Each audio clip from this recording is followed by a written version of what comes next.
Hello and welcome to the Child Care Business Coach Podcast. My name is Evelyn Knight. Thank you for joining me.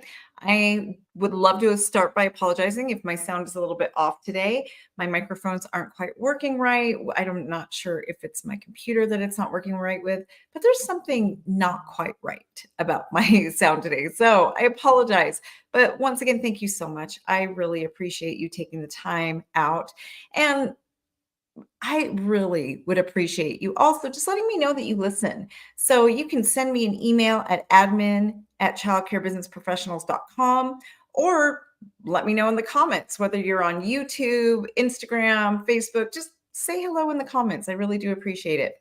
So thank you. And today I want to just make this a really quick episode because I am on my way to Disneyland later today. So I'm going to do this pretty quick. But I want to talk about fear and how fear affects us in our daily life. The other day, someone actually said to me that it was amazing that I was fearless. And they said, wow, I wish I could be like you. I wish I could be fearless. And I had to pause a minute. And I really had to I'll be honest with you, it really shocked me. To be called fearless absolutely shocked me because in my world, I'm anything but fearless. I do not feel like I am fearless at all. So when I was told that I was fearless and I was admired for being fearless, I didn't say anything because we were in a group setting and it was one of those things where we had to talk about like what we admire about others and things like that. So I just kind of sat there though, thought to myself, well, that's weird. I'm not fearless. I don't see myself as fearless. And it was very, very uncomfortable for me. So later, the person who basically said that they appreciate the fearlessness in me, I asked, why do you think I'm fearless? And she said, no matter what you faced, I've always seen you move forward and take action. And this is somebody who knew me for a long time. She's known me. I actually met her right after I was sued and almost lost my business. I knew her through my bouts with the IRS, almost getting evicted through my center. She's known me a very, very long time. She was there with me through the loss of my husband. And so when she said that I'm fearless, I was really surprised. Like I don't feel fearless. I feel like I'm anything but fearless. And so she said, well, I told her that. I said, I am not fearless. I sometimes feel like I live in absolute terror, especially like right after my husband died. I was going through life feeling like I lived in absolute terror. She said, yes, but you do it anyway, but you keep going. You don't quit. You don't give up. And she said to me, there are so many things that I've seen you go through. And she said, and there's things where I think you're done. How are you going to get out of this? She goes, but you still keep pushing through and you don't give up. And that, my friends, is the key. That is the key. I am not fearless. Fear is actually one of my biggest struggles. I live in fear so many times of my life. And so when she said this, it really got me thinking.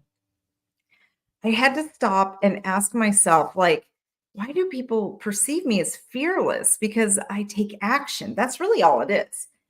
I am taking absolute action and I don't stop no matter what's happening around me, no matter who is telling me I'm going to fail. And let me tell you, more than once, I've had a lot of experts and people tell me, you might as well give up now. This is hopeless. And I don't give up. But why is that? And I really had to stop and really just meditate on that. And I prayed. And there's a couple of things I realized. First of all, I know why God put me on this earth, and I can't quit. I can't quit. I know why God put me on this earth. And I know if I am living out my mission and my purpose, there are going to be things that try and stop that from happening. But I also know that if I keep moving forward, nothing's going to stop me. The only thing that is going to stop me is me giving up. I know there's a lot of things out there right now about like, oh, failure's good, failure, this and that. It's like, yeah, fail. And it's all true. I'm not saying it's not. We do fail our way to success, right? I have failed several times. But for me, what I've always told myself is I have not truly failed until I give up. The moment I give up is the moment I fail. That's when I truly fail. So, yeah, when I had the IRS come to my front door with a six-figure bill, would most people have given up? Yeah, but I couldn't because I knew my purpose. I knew why I was put on this earth, and I knew that I wasn't defeated until I quit. Did I want to quit when I had an eviction notice on my center's door?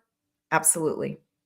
Did I want to quit when I had the person I purchased one of my childcare centers for? I had a mother and daughter fighting over the money. So they took me to court and tried to throw me out. Yes. I wanted to quit.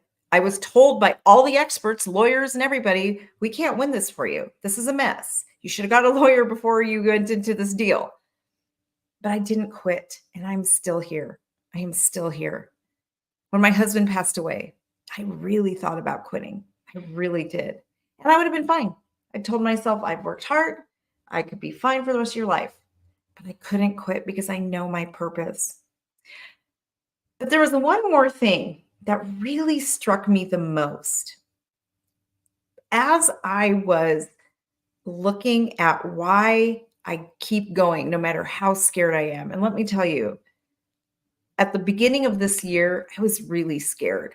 I was really scared. And there's a lot that just comes into life. And I can tell you, when you lose a spouse or somebody like that, that you're so financially entwined with, it blows my mind how even 2 to 3 years later, things are coming at me. Right. And it's just some days like, oh my gosh, what am I going to do? This new thing here. And I always think about like, is it time? Is this the time? Is this it? This is the one. This is the one that's going to take me down. But I can't give up.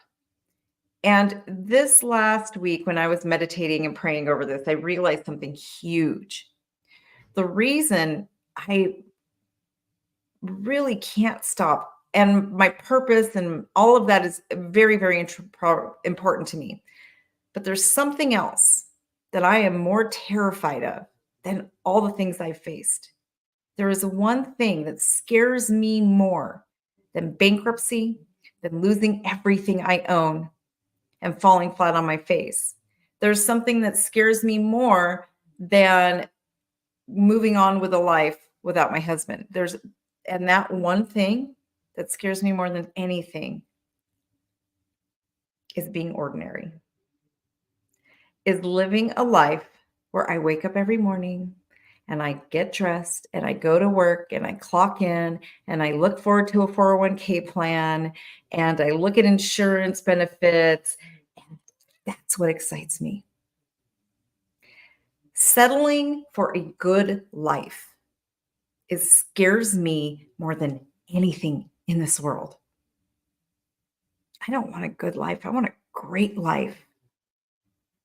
And that, I realized, was what really drives me the most, is I am more afraid of settling and becoming one of the people who get up every morning, drive to work, clock in, earn my 401k, and that's great. Talk about my job as like, yes, I've got these amazing benefits, a wonderful salary, my resume is beautiful, but I hate my life. I hate going to work every morning. I hate my job, but it's a great job because I have a great salary. My 401k is amazing. My resume is beautiful. And I'm going to be able to retire by the time I'm 55 or 60. That kind of life is the scariest thing in the world to me. Settling for the norm and not reaching for my dreams, that is more terrifying to me than an IRS agent on my front door. I often look at myself as an 80-year-old woman, and I always think to myself, when I'm 80 and I'm looking back at my life and the legacy I lived, What am I going to be most proud of? What am I going to be most ashamed of? And this is something I started doing when I was very young. Like I was probably 19 when I started doing this.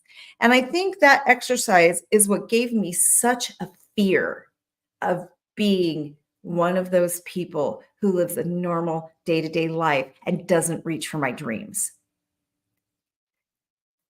How many people live in a world of someday? Someday I'm going to make my dreams come true. Someday. There's actually a psychological law behind that. It's called the law of diminishing intent. And what it shows is the longer you go saying someday and not making it happen, the more likely you're never going to do it. And so many people live this life of someday. But I want to tell you, if you're living a life of someday, according to the statistics and the psychological studies that have been done on humans, someday never comes. And that scares me more than anything. That scares me more than an eviction notice, than having an IRS agent knock at my front door, than being diagnosed with a neurological disease, which I have. Looking back at my life and knowing I settled is the scariest thing in the world to me. The last week of my husband's life really reinforced this to me. My husband was a man full of fear. He lived in a lot of fear. And he had to play it safe. So through our life, he did keep the job. He wanted the insurance, the 401k, all those things that normal Americans do, right? And it was this like looking forward to retirement and giving your life to a company, whatever. And if you're happy that way, I just want to say that's okay. There is nothing wrong with it if that's what brings you joy. It doesn't bring me joy, and I would be miserable. And I know so many of you out there are miserable. You clock in miserable every day.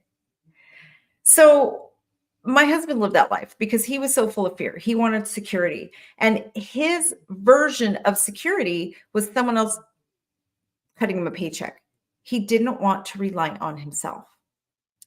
And the last week of his life, when they knew there was nothing else they could do for him, he didn't know exactly how long he had to live, but he knew it was within 2 weeks. Like he knew he was going to pass within 2 weeks.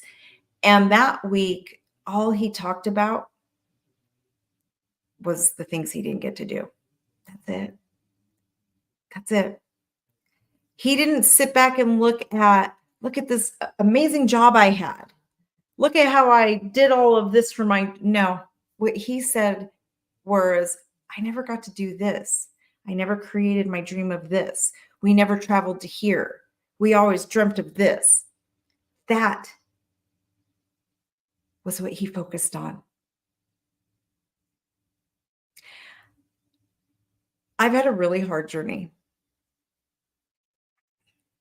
And my husband basically died over a 3-year period. He was terminally ill, and my family and I watched him basically die a very slow death. And over those 3 years, I learned a lot. I learned a lot about life and what's important and what isn't. And at the end of the day, it didn't matter what kind of cars we had, what houses we bought, what the salary was, didn't matter the boats we owned. None of that mattered. What mattered were the dreams that didn't happen. That was it. So, yeah, to me, not going after my dreams is the most terrifying thing in the world. For me, not living as my true self is way scarier than not having a 401k. I would rather take my bank account to zero, take my savings, my retirement to zero, and have nothing than not live out my dream and my purpose. Not standing in my power and living in my purpose. That is the most important thing. So am I fearless? No, I'm not. I live with a fear. And I live with the fear of not living the life I want. I live with the fear of living a good life instead of a great life. So if you are stuck in that cycle and you feel like you're just living a good life and you're ready for your dreams to come true. And I am going to say, doesn't mean my life is beautiful and great. I have plenty of struggles, obviously, right? I'm talking about one of the hardest parts of my life. But I know every day, no matter what I'm facing, and no matter how hard it gets, that I am making my dreams come true, that I am living in my purpose of why God put me on this earth, that I am making a difference that is going to outlive me. That's it. If you're a childcare center owner and you feel like you've lost that, get a hold of us. Our email address is admin@childcarebusinessprofessionals.com, or just send me a message on any of the social medias that you're watching on right now. Get a hold of us. We want to help. We want to make sure that you get into your purpose and that you stand in your power. If you dream of being a childcare center owner, get a hold of us. I have a program that will help you, and it is like a fifth of the price of buying a franchise. Don't get stuck in a franchise that's basically still just working for someone else. Let us help you create your own thing, not someone else's. We would love to help you. So send me a message or email us at admin@childcarebusinessprofessionals.com, and we would love to help you. I hope everybody has a wonderful rest of your day. And I really want to leave this last thought with you guys before I sign off. Ask yourself, are you settling for a good life when you could have a great life? It's kind of something to ponder, isn't it? Have a great day.